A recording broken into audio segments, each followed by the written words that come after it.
Have you ever wondered if it was possible to create content that didn't take forever to make, but was still really effective at building an audience?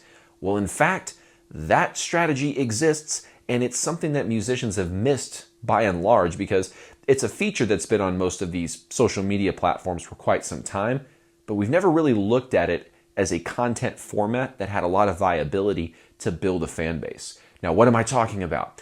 I am talking about slideshows or carousel posts. Now, there's a very specific way we have to look at it because most musicians use carousels like, okay, they've probably heard the advice that I don't want to share my show flyer on Instagram or on TikTok. What I want to do is show it in a carousel post, because what Instagram will do is if someone didn't engage with your carousel post the first time they scrolled through, it'll send it through their feed again on the next image in the carousel. So musicians are using strategies like that for their carousel posting, but they're not using it as an audience building mechanism. And in today's video, I want to share with you how you can do that. This has been one of the most effective ways for independent artists starting out to create content fast that is actually effective at building an audience. In fact, I had one client named John, he goes by Jester, and he built 3,000 followers in 3 months.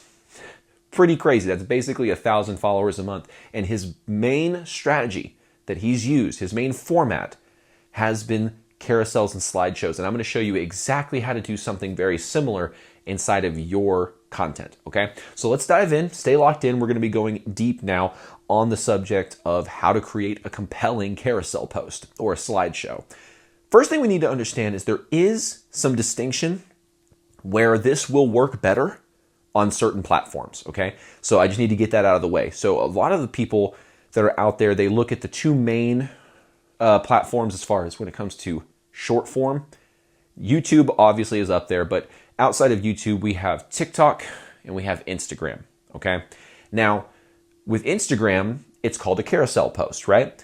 With TikTok, I believe they just call it a photo, right? You just go to the photo option and select multiple photos. You can put text on each of the photos and all that kind of good stuff, right? Now, there is something that you need to know, which is TikTok will not restrict or penalize you if you do a photo post. It will still target, by and large, last time I looked at my analytics, my TikTok carousel posts will go 99% to 100% new followers, or sorry, non-followers, right? Not just 2 people that have already been following me. So that's a good thing to know, that alone is ignored, because on Instagram, it is not really like that. On Instagram, it's a little bit more like 17 to 35% of the people that will view your carousel posts will be non-followers. So, if you've got 100 people that have seen the post, 35 of them will not follow you, but the rest 65 of them will be following you. So that's not as effective of a tool on Instagram for growth, but it can lead to growth on Instagram. But to me, the platform to really focus this on is TikTok, because algorithmically, it doesn't penalize you or send that to followers over non-followers. It will still promote it out to a cold audience, just like any other reel or post that you put on TikTok, right?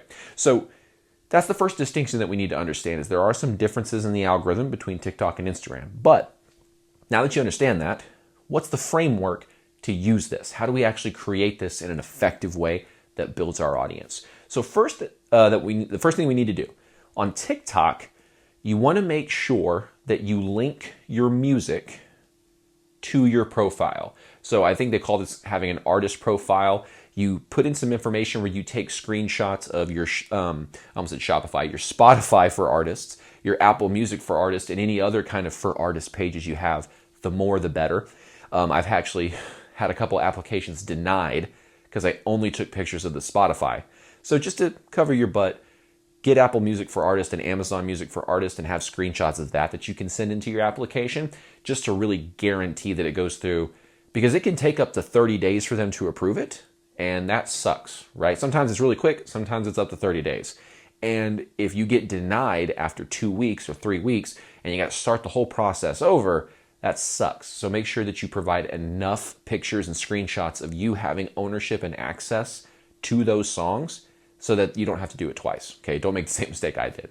So first things first, TikTok, get your music to be linked to your profile so that you can create posts using that song. Otherwise, you have to find a way to like get your song marked as a commercial song, and then that's just a whole big deal. You don't really want to do that unless that's your game, like you're in the sync licensing and kind of stuff game where you're not really trying to be an independent artist. And on Instagram, it's a lot easier because typically your music is available to attach to posts because you've made it that way on your distributor, right? Whether you're using DistroKid or TuneCore or whoever, you've got a feature in there where you can distribute the song to Instagram stories and all that kind of stuff, right? So that one should be actually pretty easy to do on Instagram for most of y'all. It should already be there if you've released your song on a DSP. Now here's the structure of the actual post, okay? You need to have 2 to 3 images, okay? The best performing ones that I've seen have had 3, just saying. And the more photos that you have in the carousel for Instagram, I have also noticed the bigger percentage that it will send to new people. So if you have a carousel on Instagram, if you can make it 4, 5, images long, that will be better to get it out to new people than 2 or 3. Because from what I've tested in my own analytics, the posts that have 2, it's like 70% or 80% going to the followers. When I have 3 or 4 or more, it starts to go down to 77, 75%, 70%. Those kind of things, right? So you have to look at how many images that you're going to put in here. But I recommend 2 to 3. And then after that, you need to think about this. Like, what is the flow? You're not just going to put images in a row. You have to have some text or some copy that lives on top of each of these images. So it's kind of like, you guys remember back in the day on YouTube where they would have those videos where it's like viral video where someone hold up a note card and be like, my name is Teresha, and I'm an ex-drug addict, and I want to share with you my story. I'm sorry, I'm using my book, The Musician's Dilemma, as a postcard, but like they would have these things that they would just continually share with you, and you would sit there and watch the video because you were waiting to see what the next card said. So every time they had a new card, it had a new message, and so that kept the reader engaged. You're doing something very similar where you're putting out a photo that has a caption, or what we call copy, on top of it. Then when they swipe to the next photo, there's more copy on it, okay? So depending on the different headlines that you put on each of the pictures, that's what's going to determine how well your post does and how well it performs. So you have to lead with curiosity, okay? That's the framework here. You lead in that first image with curiosity so that they're like, huh, what, huh? And I got to swipe. And you also want to position this. I talked to a client about this today, which is if you can make it to where by swiping, they are now accepting and agreeing with an identity label that you have given them. So like, if you're a metalhead, tell me if you've dealt with this. If they swipe, they are now saying, without saying it, I am a metalhead, and I want to figure out if your experience is like what my experience has been. So you see what I'm saying? If you can embed some identity affirmations in just the act of them swiping, that can help kind of bring them into the fold a little bit of what your brand is. Specifically, if you can position that identity affirmation in something that's not just general, but something really tied to what you do as a musician, right? Then the next images need to unfold a discovery. This is fundamentally what we're doing. We're creating this feeling in the viewer, in the reader, that I just happened to come across this up-and-coming band or this up-and-coming artist. Look at this very casual post that they just made, and I just happened to discover, right? They don't feel like it's a very big marketing push. Like if there's some musician who's put out like a fancy music video with captions on it and really big cuts, cut scenes and jumps and all this kinds of stuff, it very clearly looks like a promotional, ad or a piece of promotional material. However, if it's just a slideshow, on TikTok or Instagram where they're sliding through, it has a lot more casual feel. Now, what should the images consist of? Okay, well, that could be another thing too, where you could have the images be super casual, where it's like, you know, the kind of images that you would send to your best friend to mess with them. You know, you take a picture where it's like zoomed up in your face and you're just going like, you know, making some very unappealing face just to send to them just so they could look at it and go, oh my gosh. Things like that, believe it or not, are really effective because it humanizes you. It brings it down from this like, I'm promoting my music, look how cool I am, and you should totally like my music because I'm so cool. And it shifts it to, I'm just being a goofy artist and just hoping people discover me, right? And so that keeps it fun, it keeps it casual, and then when people discover you, it feels very organic, it feels very natural. So you want to have this sort of flow of curiosity into discovery through the images. And the images are casual in the sense that they can like, maybe the first image is casual, maybe it's you holding a pet or something. Then the next image, maybe it's a professional picture of y'all. If you're a band, I say y'all, you know, if you're a band and you've got like some cool band pictures where you're all doing the thing, right? Or if you're just an artist, maybe you've got like a cool just avatar picture, you know, just a portrait picture of you that looks really good. Maybe you could put that in the second one. But then the third one, bring it back to casual, right? So well, let's do some examples. What would an example of this kind of posting process look like? So for example, the first slide could be something like, man, and like let's say it's just like you on your couch and you're just looking all chill. Maybe you got your guitar in your hand or your bass in your hand or vocal mic sitting on your chest or headphones and vocal mic sitting on your chest and you're just chilling. And it says, genuinely sucks that, insert the rest of the copy. So what comes after that? Well, it could vary. You could say something like, genuinely sucks that rock and metal fans are going to scroll past this. You could say, genuinely sucks that TikTok has fried our attention span so that we won't check this out. And then the next slide is like, but you didn't, you know, scroll, so you're awesome, you know, or something like that, right? But the phrase, genuinely sucks that, with just kind of like a casual picture of you being like, hey, what's up, guys? You know, that kind of photo creates a very humanized, authentic, real kind of feel. And you're asking a question that builds curiosity.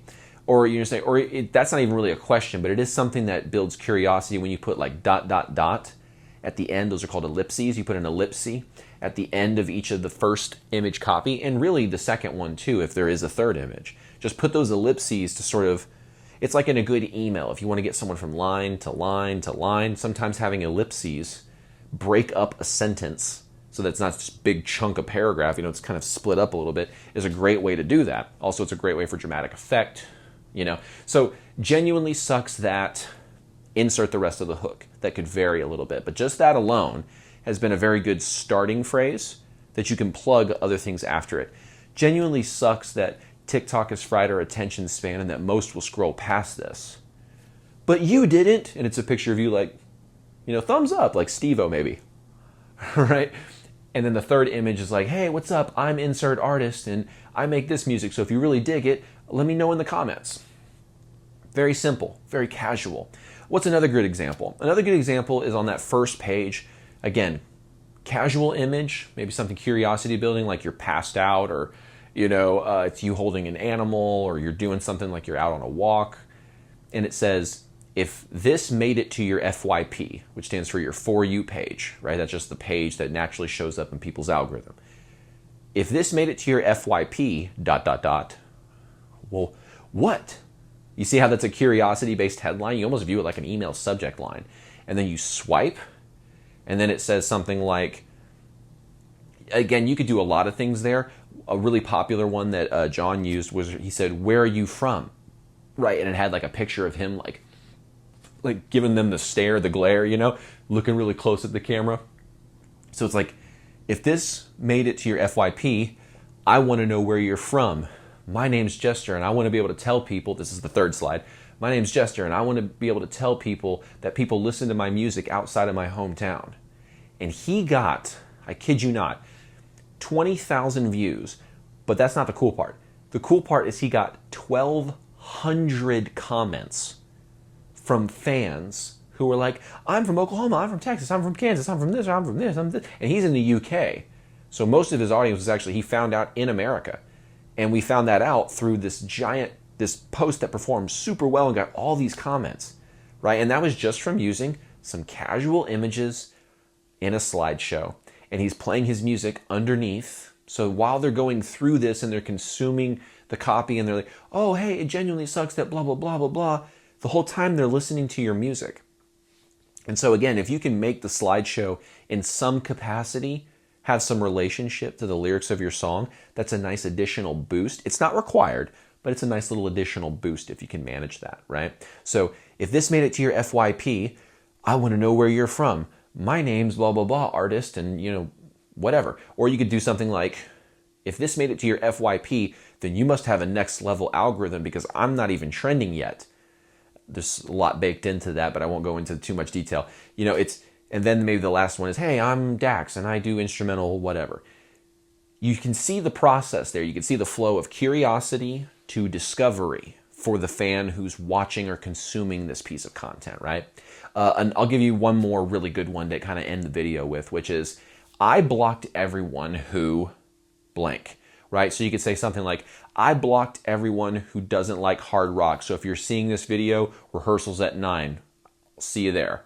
People will just be like, heck yeah, tell me where it is, ha ha ha. They'll engage with it. And it's just kind of this thing where you're saying, I blocked everyone who doesn't like X, Y, and Z. So the very fact that you're seeing this post means you are one of the people who do like X, Y, and Z. It's kind of by de facto getting them to adopt that, yes, I am that kind of person, right? So I blocked everyone who doesn't like this genre, or I blocked everyone there was another really good one, was like, I blocked everyone who I didn't want to be in my band. Rehearsals are at 5 or something like that. That was a really good one. That's what I meant to say. Yeah, I blocked everyone who doesn't like metal. So if you're seeing this, then you're my crew. And then another one was, if I blocked everyone who I didn't want to be in my band. So if you saw this, rehearsals are at 5. It's very casual, very fun. You get a lot of fun comments, and it just gets people to see your personality a little bit. And it's not this whole, look how cool I am from the content that I've created. No, it's how do I connect with my fans and be casual and authentic.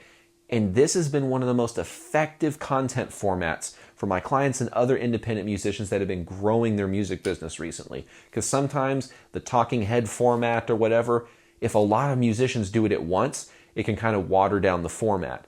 So you have to innovate and come up with a new format that's a little bit less utilized. And this has been one that's been absolutely killing it. So if you've got some value from today's video, hit the subscribe button, the notification bell, all that kind of good YouTube-y stuff. If you'd like some help implementing this content machine and the ways to get those people into your email list, just like we did for John, aka Jester, then click the link that's in the description to book a one-on-one free call to see if we could help you implement the system in your music business. Otherwise, I look forward to seeing you in another video inside of Musicians Ignite. Take care.